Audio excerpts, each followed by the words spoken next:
ഡൽഹിയിലെ ചെങ്കോട്ടയിൽ നടന്ന ആക്രമണത്തിന് പിന്നാലെ മുൻപെങ്ങും കണ്ടിട്ടില്ലാത്ത തരത്തിലുള്ള ജാഗ്രതാ നിർദ്ദേശങ്ങളാണ് പാകിസ്ഥാൻ പ്രഖ്യാപിച്ചത്. വ്യോമസേനാ അംഗങ്ങൾക്ക് പാകിസ്ഥാൻ കനത്ത മുന്നറിയിപ്പ് നൽകിയതായാണ് കഴിഞ്ഞ ദിവസം CNN ന്യൂസ് 18 റിപ്പോർട്ട് ചെയ്തത്.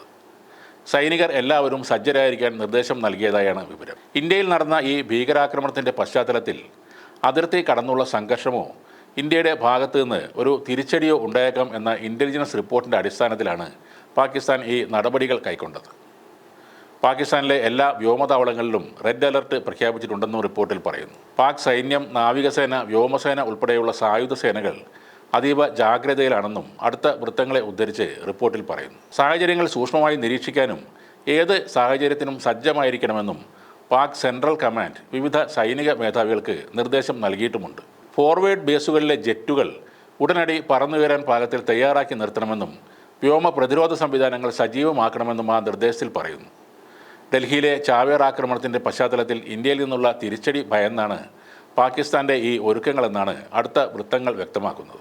ആക്രമണങ്ങളിൽ നിന്ന് സൈനിക ജെറ്റുകളും മറ്റും സുരക്ഷിതമാക്കാൻ ആവശ്യമായ പ്രത്യേക മുൻകരുതൽ നടപടിയും പാകിസ്ഥാൻ സ്വീകരിച്ചതായാണ് പറയുന്നത്. വ്യോമഗതാഗത നിയന്ത്രണങ്ങളുടെ സുരക്ഷ കണക്കിലെടുത്ത് കഴിഞ്ഞ 2 ദിവസങ്ങളിൽ വിമാന നിയന്ത്രണ നോട്ടീസ് പുറപ്പെടുവിച്ചിരുന്നു. ഇന്ത്യ പാക് വ്യോമാതിർത്തി സൂക്ഷ്മമായി നിരീക്ഷിക്കുന്നതിന് പാക് വ്യോമ പ്രതിരോധ സംവിധാനങ്ങളും സജ്ജമാക്കിയിട്ടുണ്ട്. സുരക്ഷാ പ്രോട്ടോകോൾ അടിസ്ഥാനത്തിലാണ് കഴിഞ്ഞ ദിവസങ്ങളിൽ നോട്ടാം പുറപ്പെടുവിച്ചത്. ഡൽഹിയിലെ ചെങ്കോട്ടയിലുണ്ടായ കാർ സ്ഫോടനത്തിന് പിന്നിലുള്ളവരെ നിയമത്തിന് മുന്നിൽ കൊണ്ടുവരുമെന്ന് പ്രധാനമന്ത്രി നരേന്ദ്രമോദി പറഞ്ഞിരുന്നു. ആക്രമണത്തെ സർക്കാർ വളരെ ഗൗരവത്തോടെയാണ് കാണുന്നതെന്നും ഗൂഢാലോചനക്കാരെ വെറുതെ വിടില്ലെന്നും അദ്ദേഹം പറഞ്ഞു. ഈ സംഭവത്തിൽ രാജ്യത്തെ പ്രമുഖ അന്വേഷണ ഏജൻസികൾ വേഗത്തിലും സമഗ്രമായും അന്വേഷണം നടത്തുകയാണെന്ന് പ്രതിരോധ മന്ത്രി രാജ്നാഥ് സിംഗും പറഞ്ഞിരുന്നു. ഉത്തരവാദികളെ ഒരിക്കലും വെറുതെ വിടില്ലെന്നും അന്വേഷണത്തിലെ കണ്ടെത്തലുകൾ ഉടൻ പരസ്യമാക്കുമെന്നും അദ്ദേഹം പറഞ്ഞിരുന്നു. ചെങ്കോട്ടയിൽ നടന്ന സ്ഫോടനത്തിന് ശേഷം പാകിസ്ഥാൻ്റെ തലസ്ഥാനമായ ഇസ്ലാമാബാദിൽ കോടതി സമുച്ചയത്തിന് പുറത്ത് ചൊവ്വാഴ്ച ഉണ്ടായ ചാവേർ സ്ഫോടനത്തിൽ അഭിഭാഷകൻ ഉൾപ്പെടെ 12 പേർ മരിച്ചിരുന്നു.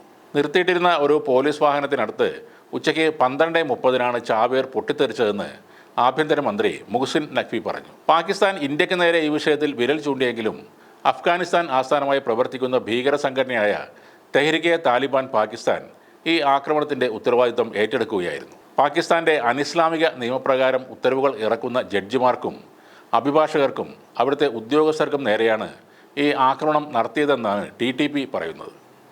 മുസ്ലിം ഭൂരിപക്ഷ രാജ്യമായ പാകിസ്ഥാനിൽ ഇസ്ലാമിക നിയമം നടപ്പാക്കുന്നതുവരെ ഈ ആക്രമണങ്ങൾ തുടരുമെന്ന് ഭീഷണിപ്പെടുത്തുകയും ചെയ്തു. ഭീകരത നിയന്ത്രിക്കാൻ അഫ്ഗാനിസ്ഥാനും പാകിസ്ഥാനും തമ്മിൽ 3 വട്ടം നടത്തിയ ചർച്ച ഫലം കാണാതെ അവസാനിച്ച് ഏതാനും ദിവസങ്ങൾക്കുള്ളിലാണ് ഇസ്ലാമാബാദിലെ സ്ഫോടനം നടക്കുന്നത്. നേരത്തെ ഇന്ത്യ നടത്തിയ വിജയകരമായ സൈനികോപ്പറേഷനായ ഓപ്പറേഷൻ സിന്ദൂർ അവസാനിച്ചിട്ടില്ലെന്നും അതിർത്തിക്കപ്പുറത്തെ ശത്രു ഇന്ത്യക്കുള്ളിൽ നടത്തുന്ന ഏത് ആക്രമണത്തിനും തിരിച്ചടിയായി അത് തുടരും എന്നുമാണ് കേന്ദ്ര സർക്കാർ പറഞ്ഞിരുന്നത്. ആദ്യത്തെ ഓപ്പറേഷൻ സിന്ദൂർ പാകിസ്ഥാനിൽ കനത്ത നഷ്ടങ്ങളാണ് വിതച്ചത്. ഇപ്പോൾ പാകിസ്ഥാൻ സൈന്യത്തിന് ഹൈ അലർട്ട് നൽകുന്നതും ഇനിയൊരു ഓപ്പറേഷൻ സിന്ദൂർ ഇന്ത്യയിൽ നിന്നും ഉണ്ടാകുമോ എന്ന ഭീതിയിൽ തന്നെയാണ്.